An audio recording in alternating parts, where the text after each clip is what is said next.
કચ્છના સૌથી મોટા એવા મોટા યક્ષના મેળાના હાલ બે હાલ થયા છે। ભારે વરસાદને લઈને ખાણીપીણીના સ્ટોલ છે તે જમીનદોસ્ત થયા છે। કચ્છના નખત્રાણા નજીક દર વર્ષે યોજાતા યક્ષના મેળામાં આ વર્ષે કુદરતનો કહેર વરસ્યો છે।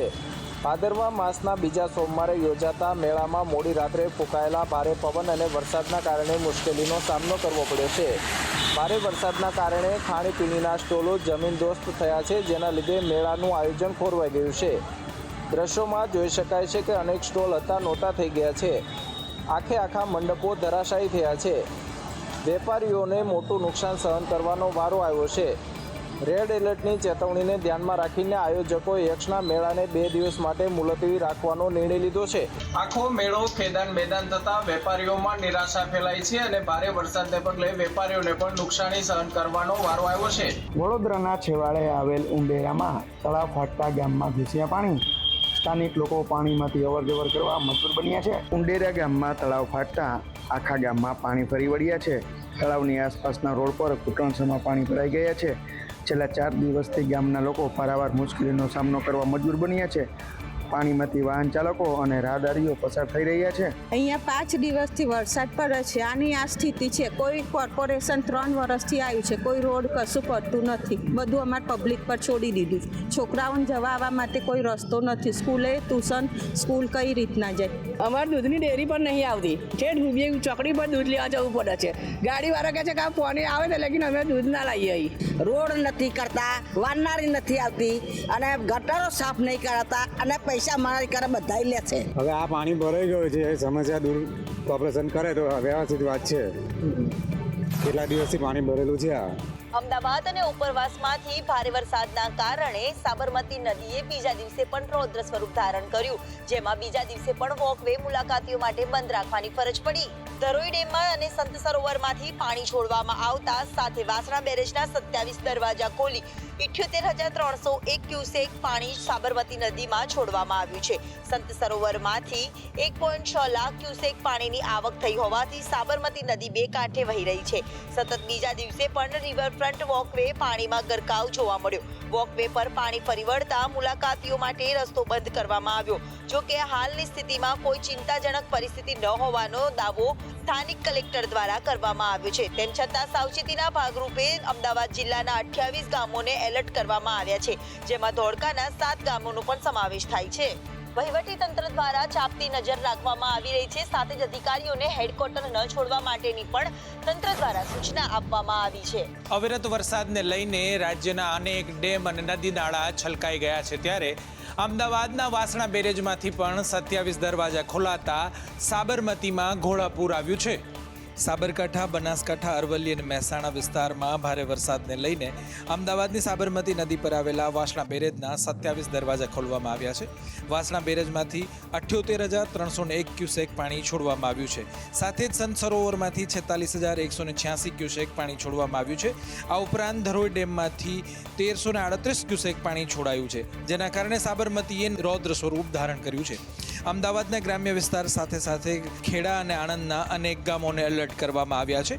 ઉપરવાસમાં ભારે વરસાદને કારણે પાણીની સતત આવક વધી રહી છે અને સાબરમતીનો ધસમસતો પ્રવાહ નીચાણવાળા વિસ્તારોના રહેતા લોકોને ડરાવી રહ્યો છે। ગાંડીતુર બનેલી સાબરમતી નદીએ ખેડા અને આણંદ જિલ્લાના અનેક ગામડાઓમાં જળતાંડવ રચ્યું છે। જનજીવન પણ પ્રભાવિત થયું છે। રાજ્યમાં ભારે વરસાદના કારણે અનેક જળાશયો છલકાયા છે, ત્યારે રાજકોટની જીવાદોરી સમાન આજે ડેમ પણ ઓવરફ્લો થયો છે। આખા ગુજરાત સહિત રાજકોટમાં પણ મેઘરાજા મન મૂકીને વરસી રહ્યા છે। આ વરસાદ કોઈના માટે કહેર સમાન તો કોઈના માટે મહેર સમાન છે, પરંતુ એટલું ચોક્કસપણે કહી શકાય કે આ વરસાદે ખેડૂત મિત્રોમાં ખુશીની લહેર લાવી છે, કારણ કે જિલ્લામાં આવેલા 27 ડેમના જળાશયોમાં 12 જેટલા ડેમોની અંદર હાલ 100% જેટલું વરસાદી પાણી ભરાયું છે। ત્યારે રાજકોટનો આજી ડેમ એક જીવાદોરી સમાન છે। ઉપરવાસમાં સતત વરસાદ વરસવાના કારણે ડેમ હાલ ઓવરફ્લો થઈ રહ્યો છે। આજી ડેમની જળ સપાટી 19 ફૂટને પાર પહોંચી છે। ડેમની ઉપરથી પાણી વહી રહ્યું છે। આજી ડેમ છલકાતા રાજકોટવાસીઓમાં ખુશીની લાગણી છે। સ્થાનિક લોકોને ડેમના આસપાસના વિસ્તારમાં અવરજવરની મનાઈ કરવામાં આવી છે। ડેમ ઓવરફ્લો થતાં નીચાણવાળા વિસ્તારમાં રહેતા લોકોને સાવચેત કરવામાં આવ્યા છે, તેમજ જે જગ્યાએ જરૂર પડશે ત્યાં સ્થળાંતરની વ્યવસ્થા પણ સ્થાનિક તંત્ર દ્વારા શરૂ કરવામાં આવી છે. ધારાસભ્ય સહિતના વિરોધ બાદ પણ રાજકોટમાં આજથી હેલ્મેટ ફરજિયાત. શહેરીજનોમાં ભારે રોષ જોવા મળ્યો. રાજકોટ શહેરમાં ટ્રાફિક નિયમોનું પાલન કરાવવા માટે પોલીસ વિભાગે હેલ્મેટ ડ્રાઈવનો કડક અમલ શરૂ કર્યો છે. પોલીસ કમિશનરના આદેશ અનુસાર હેલ્મેટ વગર વાહન ચલાવતા લોકો સામે કડક કાર્યવાહી કરવામાં આવી રહી છે. આ અભિયાનને સફળ બનાવવા માટે શહેરના જુદા જુદા 50 સ્થળોએ 500થી વધુ પોલીસ જવાનો તૈનાત કરવામાં આવ્યા છે. સિટીમાં નો વાંધો આવે, બાય ચાન્સ કદાચ સવારથી સાંજ દુકાનદાર હોય, બધાય હોય, ઘરના પ્રેગ્નેન્ટ લેડી હાલતા હોય તો હેલ્મેટ પહેરવું થોડુંક અનુકૂળ લાગે. આ સિટી પૂરતું બરોબર છે કે હેલ્મેટ ન પહેરે તો ઇટ્સ ઓકે, પણ સરકાર કહે છે તો નિયમ માનવામાં કોઈને કાંઈ પ્રોબ્લેમ નથી, પહેરીએ. પણ કહેવાનો પોઈન્ટ એ છે કે હાઈવે ઉપર જે છે, જે માધાપર ચોકડી ત્યાં અનુકૂળ રાખો, ત્યાં કોઈને પ્રોબ્લેમ નથી. ઇટ્સ ઓકે કે કાંઈ વાંધો નહીં, હાઈવે ઉપર ફરજિયાત છે. મોટા વાહનો હોય, એક્સિડન્ટ થાય. સિટીમાં સર કેવું છે, સામાન હોય, બધું હાથમાં હોય. એટલે હિંમતનગરમાં સૈનિકને માર મારવાના મુદ્દે મોટી સંખ્યામાં આજે પૂર્વ સૈનિકો ભેગા થયા હતા. એકઠા થયેલા પૂર્વ સૈનિકોએ પોલીસ ચોકીમાં તોડફોડ કરી. સાબરકાંઠા જિલ્લાના તલોદ હિંમતનગરમાં ટ્રાફિક પોલીસ દ્વારા ભારતીય સેનાના એક સૈનિકને જાહેરમાં ઢોર માર મારવામાં આવ્યો હતો. આ ઘટનાને લઈને માજી સૈનિકોમાં રોષ વ્યાપ્યો છે. અલગ અલગ શહેરમાં આ ઘટનાઓનો વિરોધ થઈ રહ્યો છે. ત્યારે આજે હિંમતનગરમાં હજારોની સંખ્યામાં નિવૃત્ત સૈનિક સહિત સમર્થકો કલેક્ટર કચેરી પહોંચ્યા હતા. વિરોધને જોતા કલેક્ટર કચેરીનો ગેટ બંધ કરાયો હતો. જ્યારે ચુસ્ત પોલીસ બંદોબસ્ત વચ્ચે પોલીસ હાય હાયના નારા લાગ્યા હતા.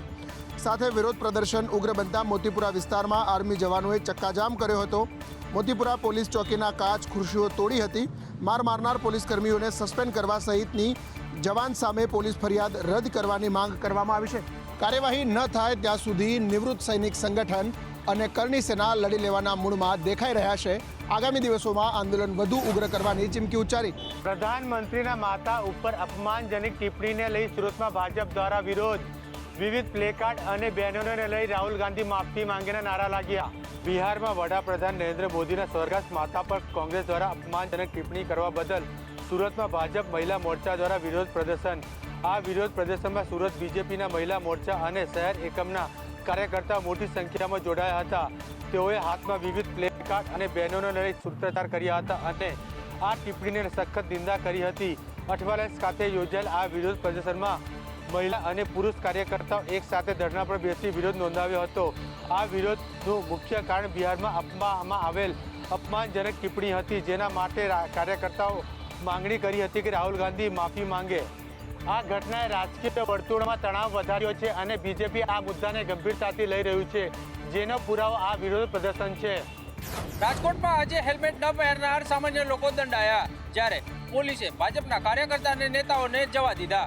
રાજકોટ શહેરમાં આજથી હેલ્મેટના કાયદાની કડક અમલવારી શરૂ કરવામાં આવી છે. કાયદાની અમલવારીના વિરોધમાં આપ અને કોંગ્રેસના કાર્યકર્તાઓ વિરોધ કરતા હતા. સાથે જ પોલીસ સાથે ઘર્ષણના દ્રશ્યો પણ સામે આવ્યા હતા.